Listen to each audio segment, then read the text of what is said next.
Duterte pa rin ang sigaw ng mga tao, be it dyan sa Pilipinas or dito sa Malaysia or sa ibang parte sa mundo po, especially mga overseas Filipino workers dahil po ano nangyari kay Digong, ang former president ng Pilipinas, si Rodrigo Roa Duterte po ngayon nasa Netherlands and facing ang mga charges, ang case against him dahil po he was accused of this extrajudicial killing.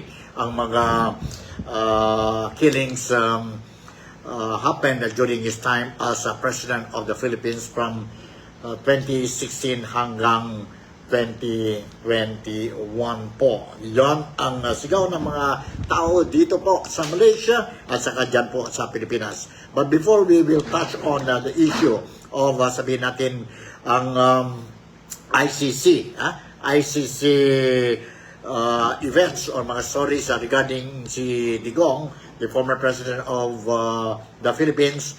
Well, let's go back first muna po dito sa Malaysia, sa Sabah, no? And tungkol sa reliyon natin po. As a reminder, I just want to inform each and every one of us that the mga Muslim brothers and sisters natin dito sa Malaysia at dito sa mundo, they are now observing ang fasting month nila for 30 days.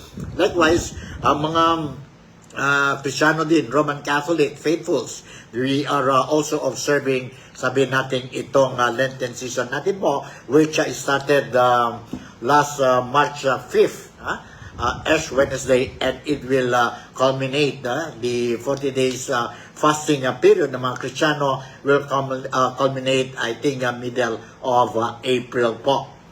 Middle of April. And dahil nandito ako po sa Malaysia, I just want to show to you po, no? Paano mga Muslim brothers and sisters natin po prepare for their breaking of the fast every day po. Breaking of the fast or buka puasa, no? Dito sa Malaysia. And I would like to share with you itong clippings or a few video clips which I took yesterday in the afternoon just to show to you po kung paano ang mga brothers Muslims natin dito po, no? Brother Muslims and sisters natin po sa Islam, how they prepare ang sabihin natin buka puasa, buka puasa. And nandito po ang footage that I want to share with you. And the location of the footage is dyan po sa Tamandesa. Tamandesa po dito sa Kuala Lumpur. Dito sa Kuala Lumpur. And let's watch this video so that you will have the idea kung paano ang buka puasa, preparation ng buka puasa ng mga brothers and sisters natin dito sa Malaysia. Let me share with you this footage. Hold on,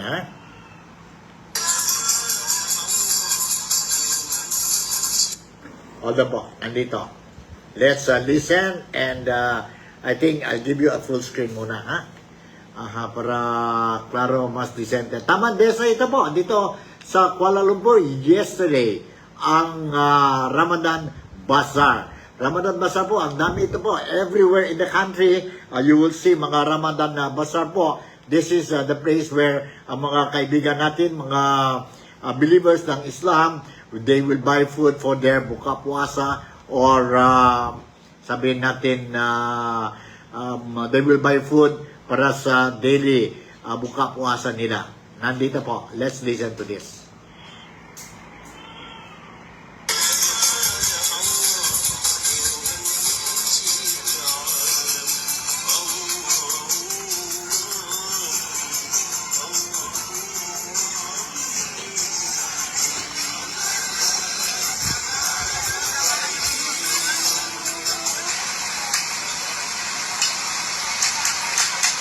Yeah, you can see a lot of people, they go back, they go and to this area, ang Ramadan Bazaar, to buy ang mga kain nila po for buka puasa at 7 something in the evening po.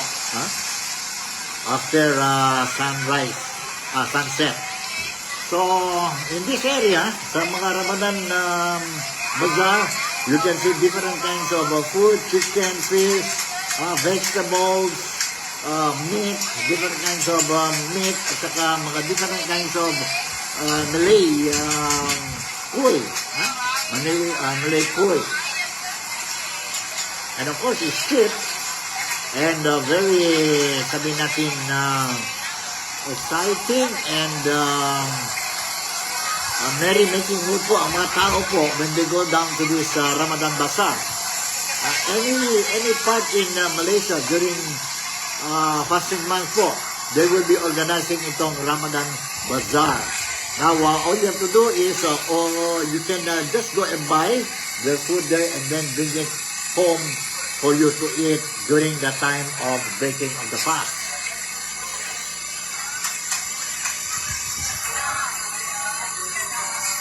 And for your information, in Sabah, particularly in Kota Kinabalu, the Sabah Immigration Department, ang chief nila po, si Dato Salea, now she announced also po that daily checking po ang mga tao niya sa Ramadan Bazaar po. They go and check ang mga documents ng mga tao doon po to, at least, purpose nila is to get rid ang mga undocumented, undocumented people dyan po sa Sabah. No? Daily yan po. No? Those who are illegal immigrants po, medyo mahirapan sila magpunta sa mga bazaar dahil po nandyan ang immigration, ang mga police to they are checking ang mga documents ng mga tao within the vicinity or in the area of the Ramadan Bazaar. Continuation, it will continue until end of Ramadan and during Hari Raya po for reasons that this is meant to flush out ang mga illegal immigrants dito sa Sabah. And based sa mga records ng immigration, now more than 1,000 illegal immigrants were deported to their respective country of origin. Just recently po, no, from January hanggang ngayon, and 90% of these deportees or returnees now belongs to the Filipino illegal immigrants po. Mga Filipinos yan po, no?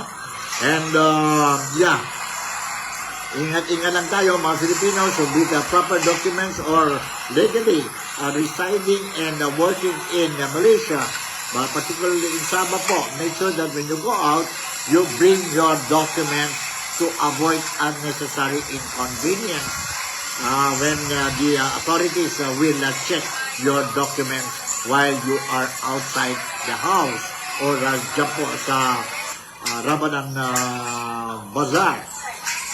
So ingat-ingat na po. So you can see a lot of sabihin natin dishes, local dishes are being sold dito po sa Ramadan Bazaar.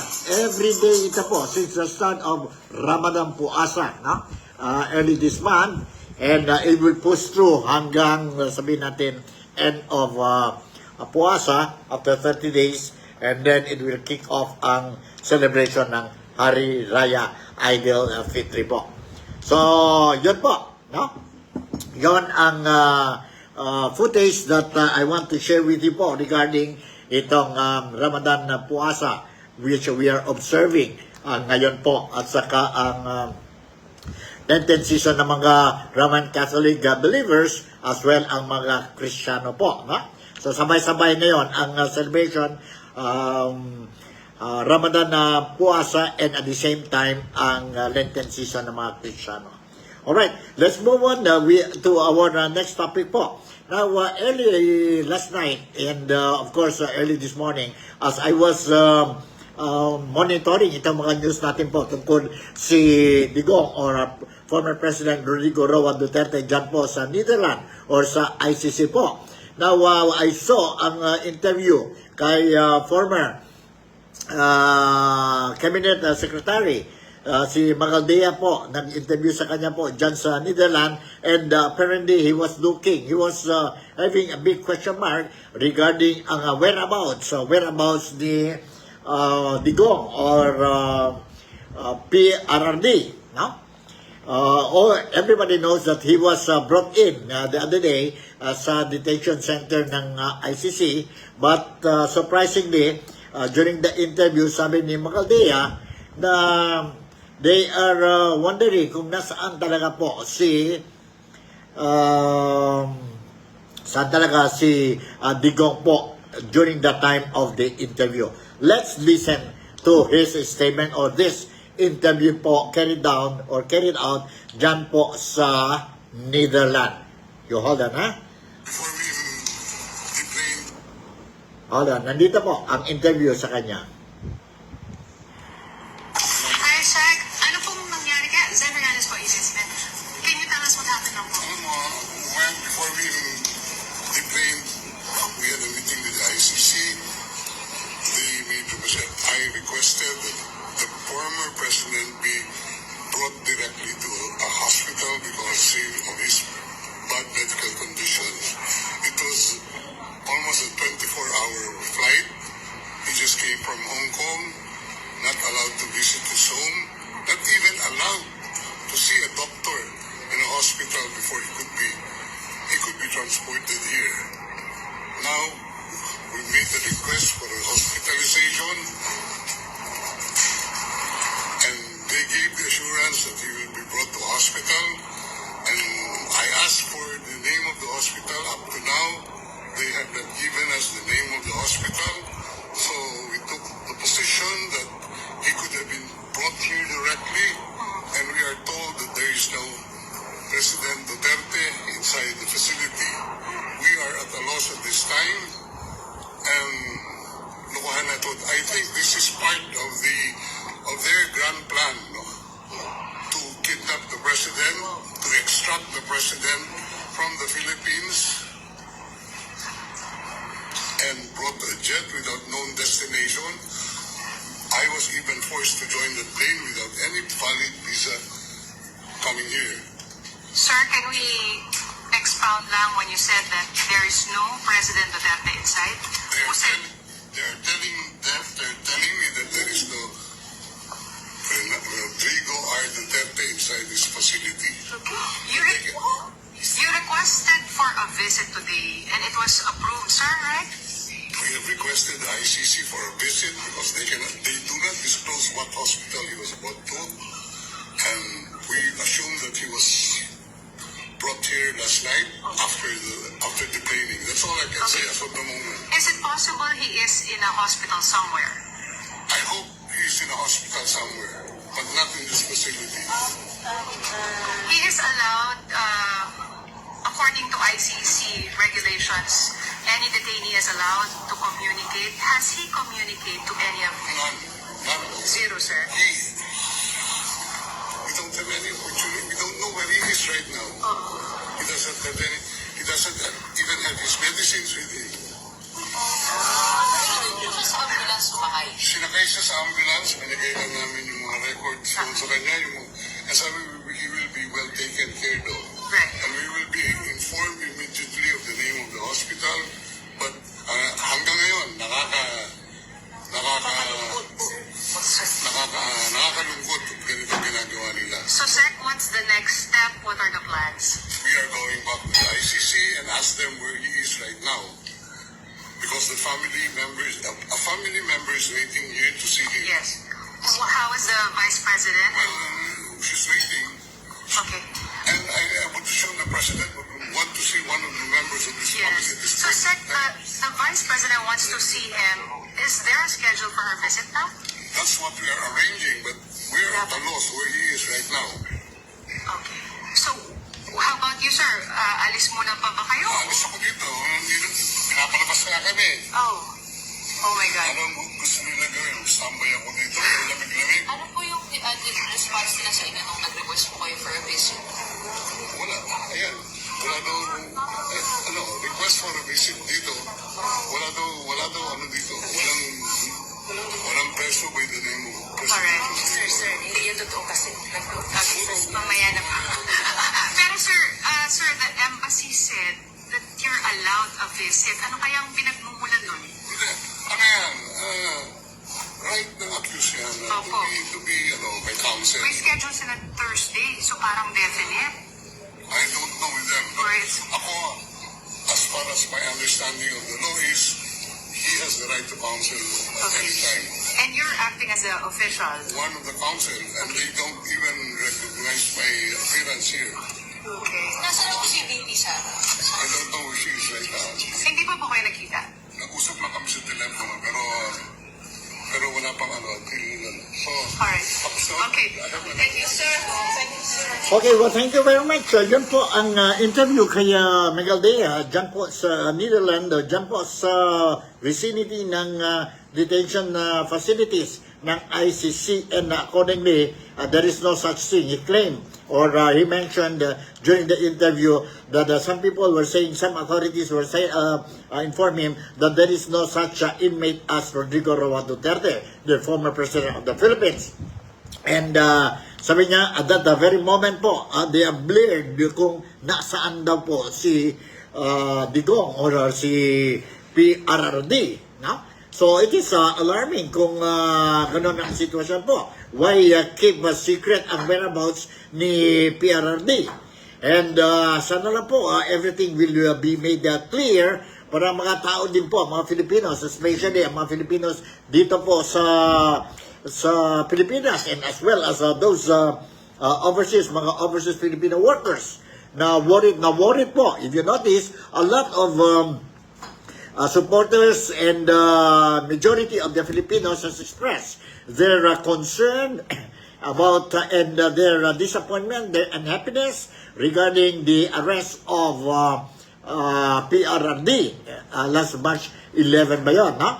So, I don't know what is happening. But anyway, I was waiting because I heard about the report that PRRD will be appearing for the first time dyan po sa ICC court today, March 14 po. And this is for this reason po na delay pa muna tayo ang sabihin natin ng vlogging natin po, because I am hoping that I will be able to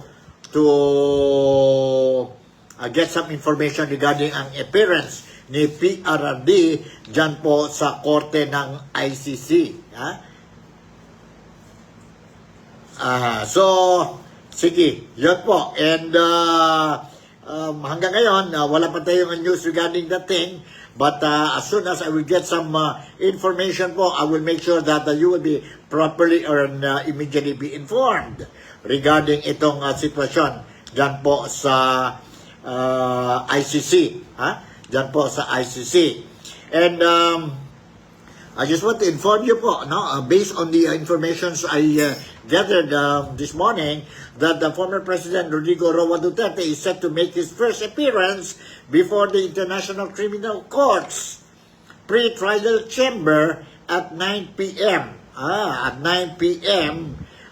PST on Friday, March 14. Today yan po. ICC spokesperson Fadi El Abdallah announced the schedule a day after Duterte was transferred to the International Tribunal's custody on Wednesday night, March 12. Pero po, we also want to know kung nasaan ngayon po si, while waiting for the trial, we want to know, a lot of Filipinos want to know kung ang whereabouts ni PRRD po, no? Nasaan siya ngayon po? Kasi worried tayo. One, we are worried is that because of his health, no? And then he's taking his medication po. According to Magaltea, former cabinet secretary, na wala siyang medisina po. Ang medication niya is not with him. So, yun lang po, no? Worried, and that is the reason why we are asking this kind of question. The announcement puts to rest, nag-announce ang ICC that he will be for the first time appearing in the ICC's court's tribunal trial. Trial po, chamber, pre-trial chamber today. So, the announcement puts to rest a speculation from Duterte supporters claiming he is not in the ICC detention facility. Abdullah also confirmed last night that the Duterte is at the ICC detention center, refuting former Executive Secretary Salvador Medeldia claimed that Duterte was not in the facility. Si Medialdea earlier was saying that he don't know where is the whereabouts. He added that the former president was admitted on Thursday after undergoing medical checks. In a statement, ito naman si Cristina Conti and Nery Colmenares, the legal counsel for drug-related extrajudicial killing victims, said Duterte's participation in the legal process also offers an opportunity to educate the public on due process for individuals suspected of crimes, something many EJK victims were denied. Yan po, the other side po, ang opposition po, ang mga makabayang bloc is saying po, no? But supporters ng Duterte po is also saying may problema po the way the warrant of arrest warrant of Rodrigo Roa Duterte was executed the other day po, dyan po sa Manila when he arrived dito po sa dyan po sa Ninoy International Airport po. May mga technicalities po that did not follow and violated the legal aspects sa Constitution ng Pilipinas as well as ang Constitution or rules and mga rules ng ICC. Now, it will all be presented dyan po sa pre-trial. Si Duterte will be presented it or mga lawyers niya po, and let's see what will be the decision. About sabihin natin whether Duterte will be sent back to the Philippines, personally po, ako mismo po, I tend to believe that mahirapan na talaga yun po kasi nandoon na si Duterte sa kustodiya ng ICC po, no?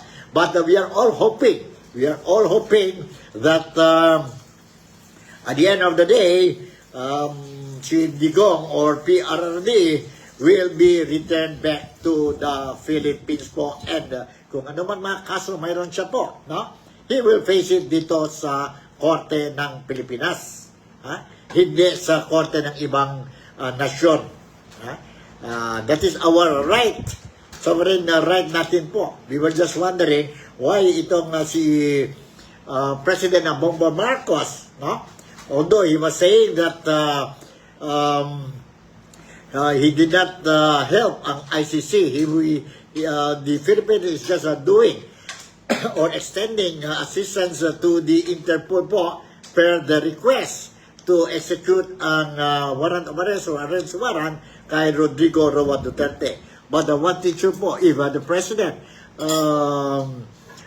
really doesn't want to or still stick to his words, he repeatedly mentioned previously that there is no jurisdiction ang ICC sa Pilipinas. He could have stopped this thing po, no? This thing po. Just like what happened dyan po sa Russia kay Putin at saka sa Israel po, no? Mayroon na sila issue, may mga warrant of arrest na sila po, ang mga leaders nila, but the government, their government, did not entertain or extend any assistance. Be it Interpol ka or ICC ka or whoever po, they did not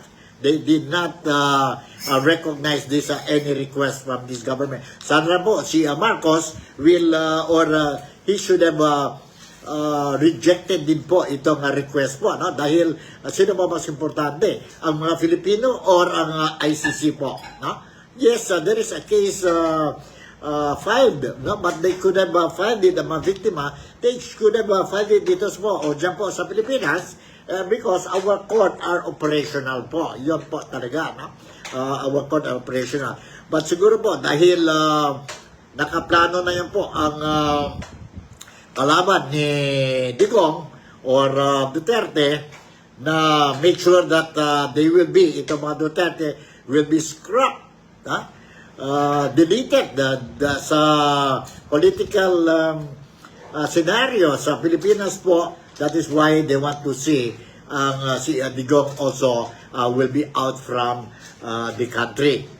Because for as long as Digong nandito po o nandyan po sa Pilipinas, and you know already, ang support, ang rating ni former President Duterte is still very high. There's still a lot of Filipinos still trust him po.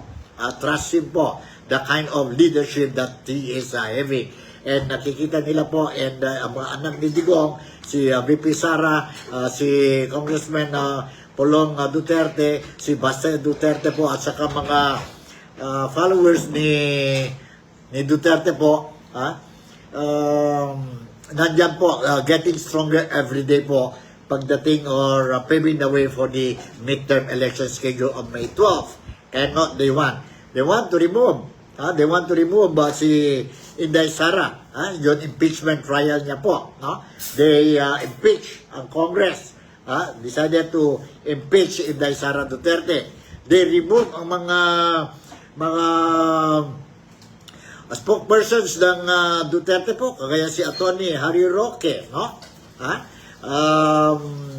Forced to leave the country because of the threat that he will be arrested. And many others po. Si Pastor Kiboloy, very close friend of Digong. The first thing that he did was to cut Pastor Kiboloy, put him in jail, and close down ang SMNI. Because nakikita nila how powerful ang ito si Pastor Kiboloy. And without forgetting, ito si Bongbong Marcos during the 2022 presidential election po, sino nagtulong sa kanya po? Si Pastor Kiboloy gave him all the facilities, media facilities po, for the campaign of Bongbong Marcos. Dahil po, during that time, ang gobyerno was supporting the other candidates po sa administration. And it is through Digong or VP Sara, tandem sila po. Pastor Kiboloy also supported ang candidacy ni Bongbong Marcos, only to find out that he was being betrayed by Bongbong Marcos po.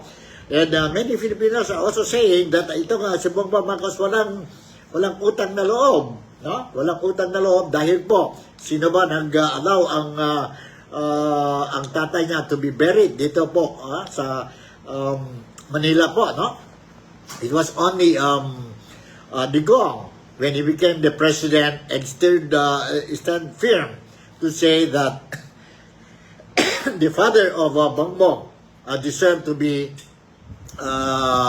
buried dyan po sa Manila, dyan po sa Pilipinas. Kasi hero siya at saka he is also a president of the country po, of the Philippines.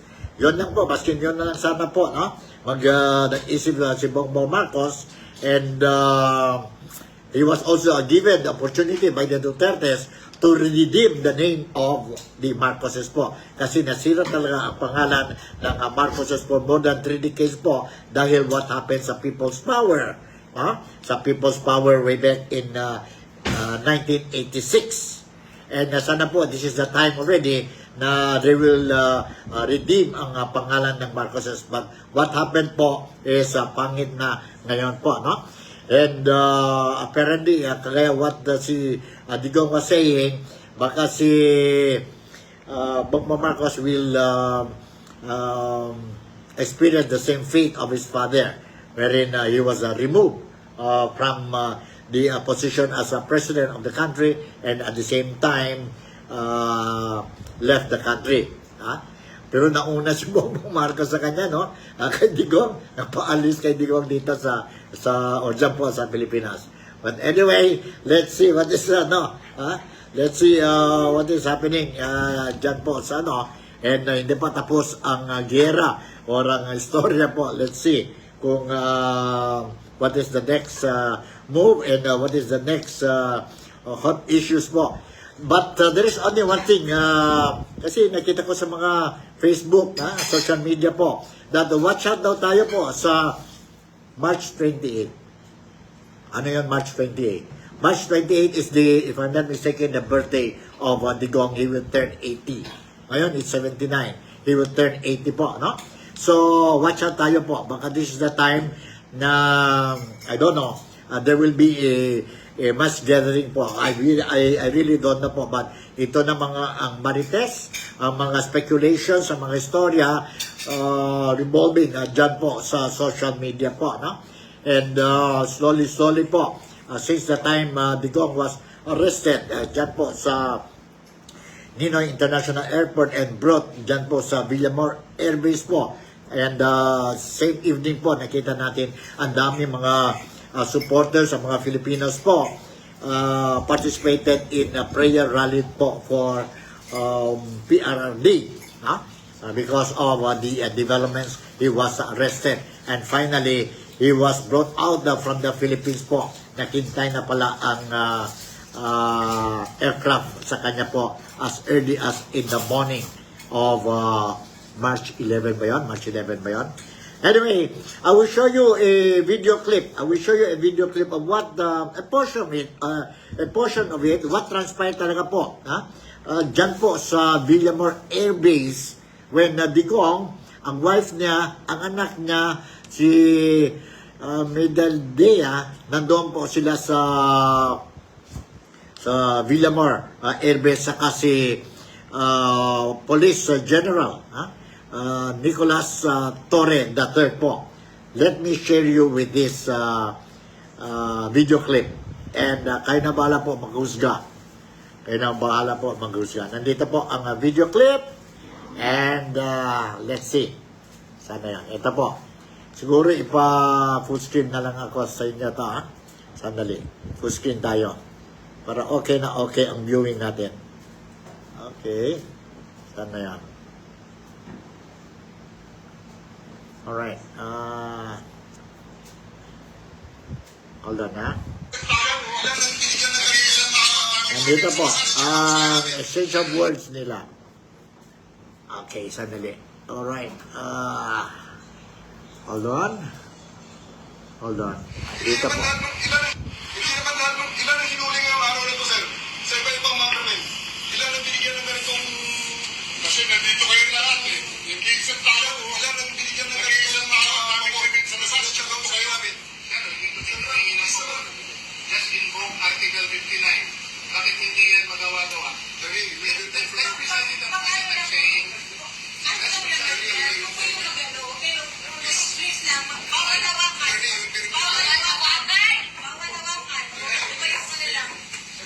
the right of counsel is something that has to be observed and respected.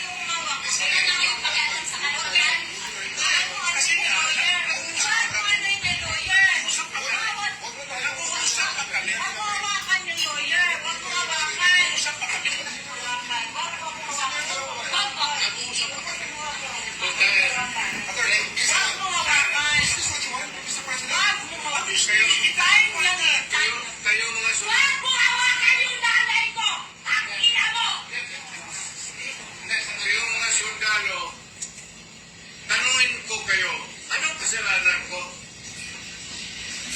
Matanong nga. Kayo, nandito ng ganyan, ikaw, tanungin kita, anong kasalanan ko?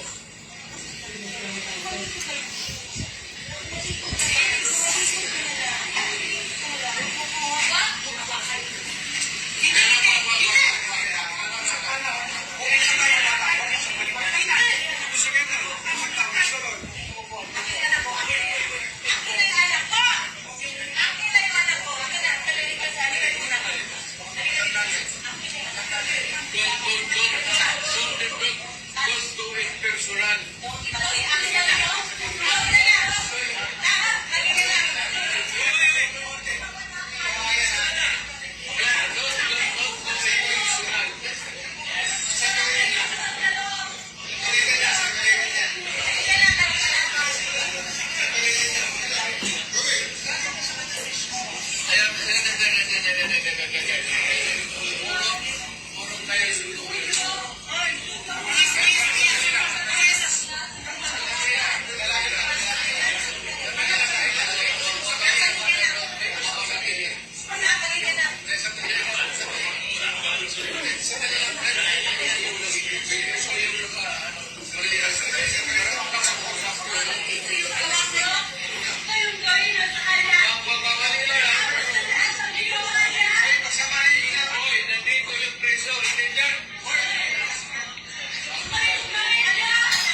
Yan po, that is exactly what happened dyan po sa Villamor Air Base the other day before Digong or PRDD was sent to Netherlands po. No? Nakita natin ang reaction ni, sabihin natin, Police General Nicolas Torre III and mga ibang police, sabihin natin, officials dyan po. No? Dyan po sa isang room dyan sa Villamor Air Base po while waiting for further instruction whether magboard na po si Digong sa waiting aircraft po to bring him to Netherlands. Yan po. Ang dami pa mga sabihin natin mga footages po and yes, I will show it to you as and I see it deep important po kasi medyo since nandoon na, nangyari naman yan po, no? Nandoon na si PRD sa Netherlands. There are some footages na wag na tayo make the situation more hotter lang po. Before going any further, shoutout muna tayo kay Mary Lou Pintojo, is also watching ang programa natin dito ngayon po sa Nick Talk, the Real Talk with Nico, and today is March 14. March 14. Thank you very much for watching and God bless you. Now, since in the evening of that memorable historical incident dyan po sa Ninoy International Airport, tapos pumunta sa Villamor Air Base po, no? Yung arrest ni Digong na maraming mga Filipino, they carried out, they organized itong mga prayer rallies in support to Digong or PRD. And I was made to understand, and I have seen a lot of footages organized in Mindanao, majority of the areas in Mindanao, also in Visayas and some areas in Luzon, o dyan po sa Maynila. And nakikita natin po ang daming tao, ang daming tao who express their disappointment, their anger by participating itong mga prayer rallies for Digong or for PRD. Daily ito po they are doing, like for example na Zamboanga, last night that they also did po, no? They light candles and free candles yan po sa mga supporters to everybody po, and they pray for the safety of Duterte and at the same time for the safety for the future of the Philippines, ang Pilipinas natin po, bayan natin po. No? And I will show you a footage din po. Dito po, it happened in Tawi-Tawi, Bonggao, Tawi-Tawi. Ganito din po ang support si Duterte is getting from the people in Tawi-Tawi.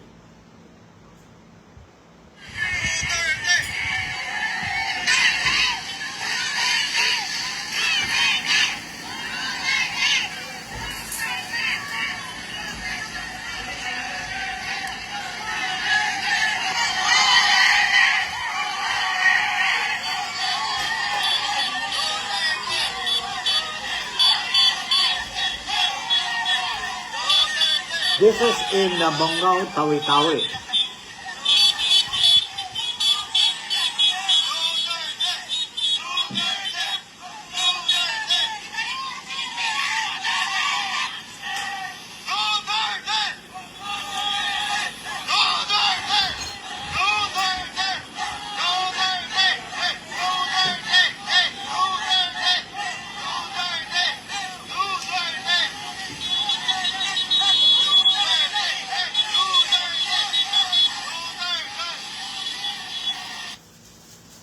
Yan po, you can see a lot of supporters dyan po sa Tawi-Tawi who joined the rally, peace rally or sabihin natin na prayer rally po intended for Rodrigo Roa Duterte po. Sa Holo, ganon pa rin po. Ganon din ang sitwasyon. I'll show you a brief footage of ang grupo dyan po sa Holo, Sulu. Hold on. Ito po, sa Holo.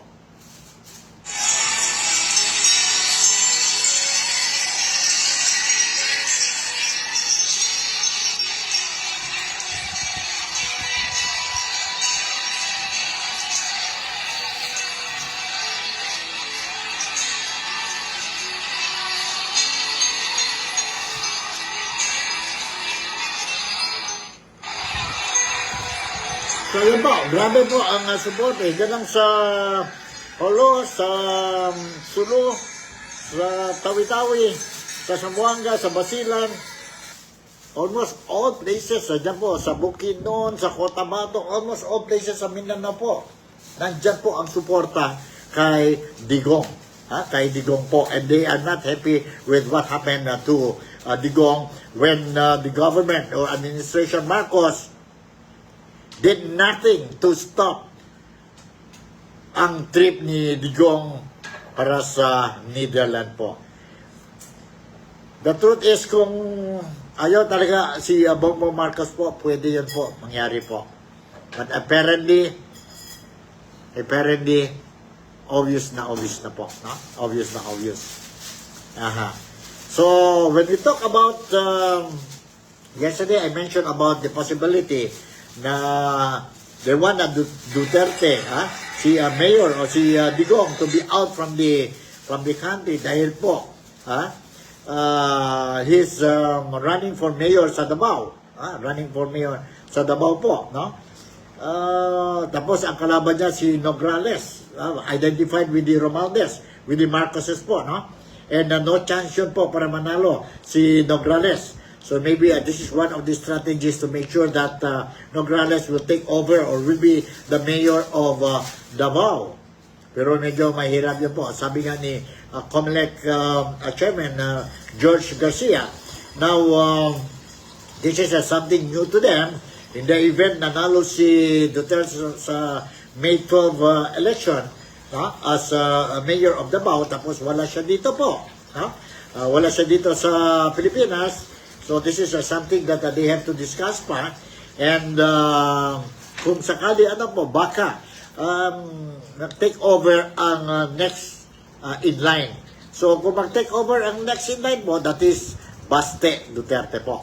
Ang mga boto given to Digong during the midterm elections sa May 12 po will be counted. Siguro kung worst comes to worst po, baka sabihin na lang si Duterte, I'm too old, medical reasons, at saka nandito ako sa labas, hindi ko maka-perform properly ang duty ko as a mayor, I'm going to step down and pave the way for his son, si Baste Duterte, to be the mayor again of Davao. No chance this Nograles po. No chance si Nograles. Medyo ang plano nila po, nahirapan tayo po, nahirapan sila. Whether we are going to have a presidential election sa 2028, hindi pa natin alam po. Knowing this kind of people, sila Marcoses, Romualdez, na they don't want to step down from their position, maski si VP Sara mismo po, sinabi na ni VP Sara, I don't know if we're going to have a 2028 presidential election. But in the event, kung mayroon na presidential election, sabi ni VP Sara na walang problema sa kanya po to be a candidate. He can be a candidate. And most likely, based on the support that we are getting from the majority of the Filipinos po, there is a very high possibility that Sara Duterte, in the event that will be a candidate for the top post on May 28, presidential election po, most likely po, she will defeat all ang mga kalaban niya po, mga opponents niya po, mga opponents niya sa election 2028, kung sakali matuluyan. Let's wait and see po. Let's wait and see. But at the moment, very obvious na obvious, ang mga Filipinos is not happy with the Marcoses. With how Bongbong Marcos is running the show or managing ang Pilipinas po. Once again, siguro, and it is a very important po, it is very important that itong midterm election, May 12, mga Filipinos po, mga botante po, especially mga botante, please come out and vote, participate po. Kailangan yun po. Kailangan natin po i-participate. Do not say that, after all, may cheating yun, so we will not vote anymore. Don't go out and vote po. Go out and vote. Vote straight to mga kandidato ni Duterte. Show your anger also po, no? Or disappointment po sa Marcos by voting none of the, sabihin natin, kandidato sa alyansa para sa bagong Pilipinas po, no? That is the advice coming from VP Sara po and other supporters and leaders of VP Sara, and no other than si Digong himself po is telling to the Filipinos na do your part, love your country, love your country, protect your country, protect the Philippines po. So it is also very important for us, do not only show our disappointment sa election po, show our also disappointment po by participating whatever gatherings po, prayer rally ko, whatever rally po, no? That will be held within this period po, no? Participate and show to the world, show to the Marcoses that Filipinos are very happy with the way things are being carried out dyan po sa Pilipinas. Yun lang po. That is very important. Finally, ang last footage ko po, I just want to again replay or repeat itong footage po ni Digong minutes after arriving or before stepping down sa Netherlands po, from a long trip from Manila to Dubai to Netherlands. Nandito po for my final sabihin natin footage for today's episode. You hold on, ha? Hold on po. Hold on po. Okay. My countrymen, just to give you the current situation, I am about to land sa gate. Galing ako Dubai. Stopover Airport. It's a long haul. It's a long flight. Okay ako. Do not worry. And I think this is something to do with the law and order law. At sinasabi ko naman sa mga polis, military na trabaho kayo at ako ang managot. So ito na nga, for all of the whatever happened in the past, ako na yung front sa ating law enforcement pati military. Sinabi ko na I will protect you and I will ako ang managot sa lahat. This will be a long legal proceedings, but I say to you, I will continue to serve the country. So be it. Oh, ganun na. Respect. Salamat. Okay, yan po ang statement, mensahe ni former President Rodrigo Roa Duterte po. Very clear ang message na po. Very clear ang message na. So siguro hanggang dito na lang ang programa natin for March 14 sa Nick Talk, The Real Talk with Nico. And let's continue to fight for our rights po, and let's support ang Duterte. Let's give our full support kay former President Rodrigo Roa Duterte, at the same time kay Vice President Inday Sara Duterte, ang mga Duterte sa kind of leadership, ang mga supporters ng Duterte who are following the kind of leadership of Digong, let us give our full support to them. And for those the Marcoses, bahala na kayo po, ha? Mga voters, if you want the Marcoses, excuse me, bahala na kayo po, and sana lang po you will make a very, very wise decision on whom to support come midterm elections sa May 12 po. With this, once again, Senator Fabian would like to say thank you very much for making me a part of your day today. Don't forget to pray for yourself, pray for Digong, pray for the country, and pray for the world. Malaysia, Sabah, the Philippines. God bless us all. I love you and see you tomorrow. Bye.